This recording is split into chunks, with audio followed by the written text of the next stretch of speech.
if you were to ask someone, what is the rally car?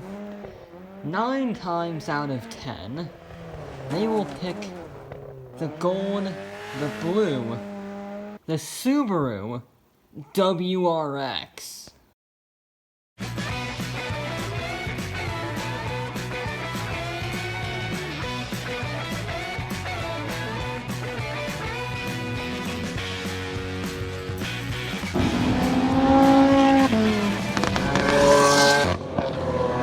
The WRX is actually based off of a different Subaru model called the Impreza. Now, the Impreza was launched in 1992 to replace the aging Leone.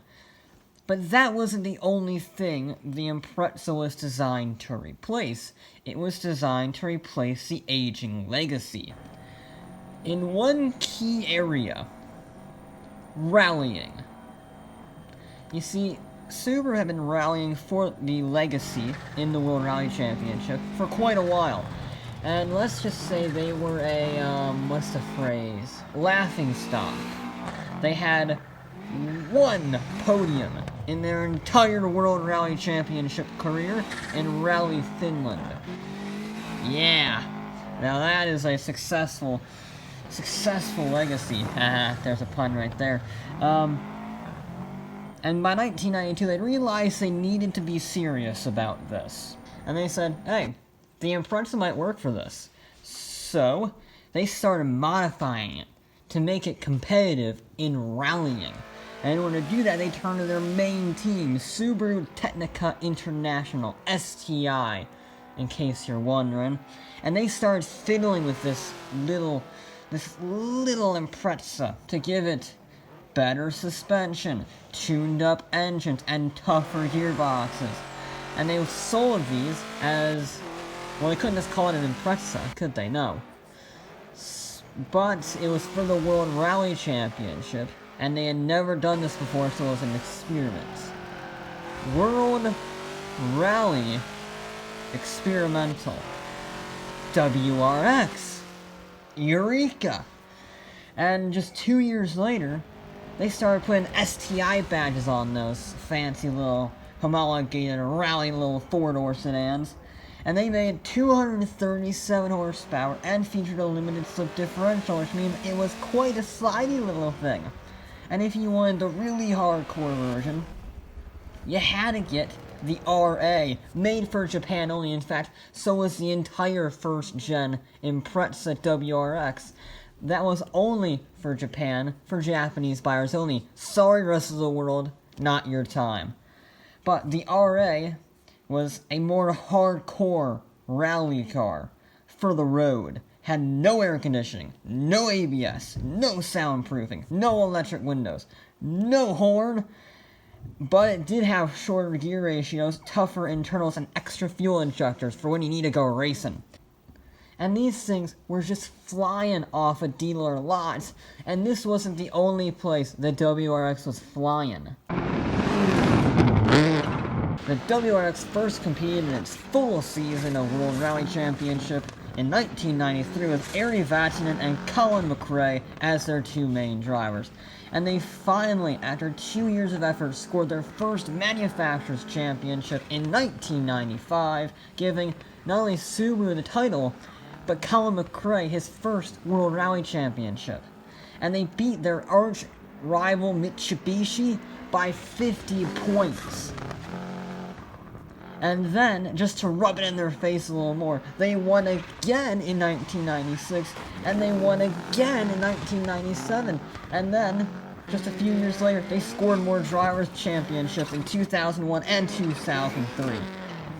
The WRX was so successful, it has the most rally wins of any car to ever compete in the World Rally Championship, tied only with the Lancia Delta.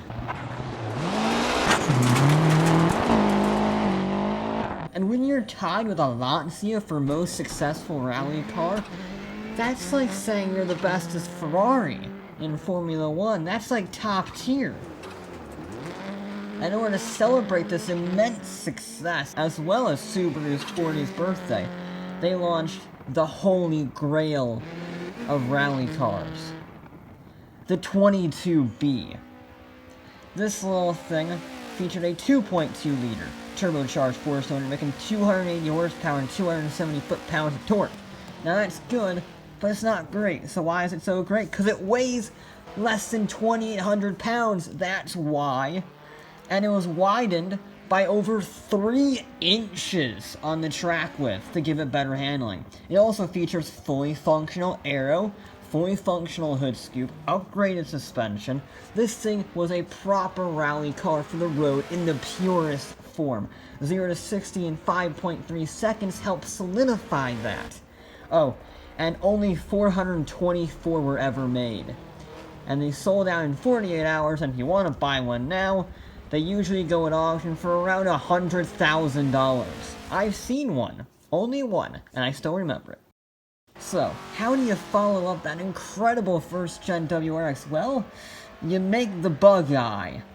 Some people liked it, some people hated it, but it had its nickname, the Bug Eye, because of the weird headlights. And power remained actually very similar, if I'm honest. Power was pretty much the same, except overseas, where it only got 261 horsepower because of emission regulations. Wait, overseas? Yep, in 2001, the US finally got the WRX, thank God, although it only made 227 horsepower. But we got it! We got something! Now, Japan, on the other hand, they got a bit better. They got the S204 with carbon fiber, functional splitters and diffusers, lower suspension, and low-profile Pirelli racing tires. It's a quick thing. It's a quick little thing. And after a brief facelift in 2005 that ditched the big headlights, it also added this little thing called the RAR, once again for Japan only, because why not, which features a bigger turbo making 316 horsepower. And in order to get that massive power stopped, they put on 6-piston brakes, and only 300 were made. So, they're, again, super crazy rare. The third gen WRX, though, well, it was a bit different. The power was the same, but hey, it gained 60 pounds. That's not a good thing, is it? No, it's not. It also only came as a hatchback for a while. But at least Cosworth tuned 75 of these things up to make 400 horsepower. Called the C400, the thing's mental. It is 0 to 60 in less than 4 seconds. It's awesome. Which brings us on to the 4th gen WRX. This is a completely separate model from the Impreza. They initially started out on the same platform, but now they are completely different according to Subaru. So this is on the 4th gen WRX as opposed to the 5th gen Impreza. It's confusing, I know. But the 4th gen WRX gets a new ECU, which means 305 horsepower, which also means 160 mile an hour top speed. It also features a higher rev limit, a faster steering rack, and stiffer chassis, which means it can handle well. But if the 4th gen base model isn't good enough handling for you, you can get the S209.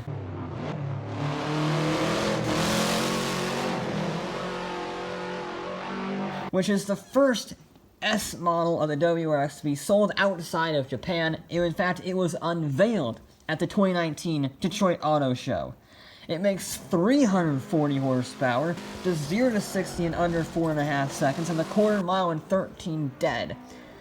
But don't think it's just a dragster, because it's not.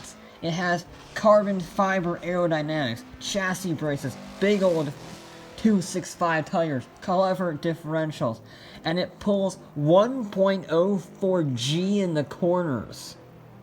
Yeah, it sticks to the ground. Oh, and just as the name says, only 209 will ever be made. But the biggest thing the 4th gen WRX did was return the WRX name to motorsport. Okay? You see, Subaru had a bit of financial difficulties and, well, they couldn't compete in any motorsport at all. But by 2014, they were back in the game. They were competing in the US National Rally Championship. They also were picking the US and Canadian Rallycross championships as well. Global Rallycross. They set lap records at the Nürburgring, the Isles of Man, and even the Transfagasian Highway. They also drove down a bobsled run. I'm not kidding. I've seen the car. It's a little beat up. It looks like one of those Craigslist advertisements. Driven mild, slight damage on the roofline, the bumper, 20 grand.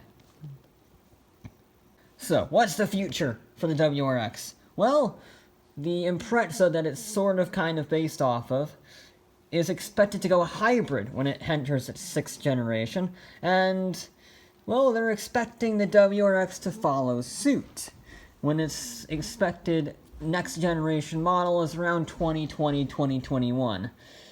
Clock's ticking, fellas.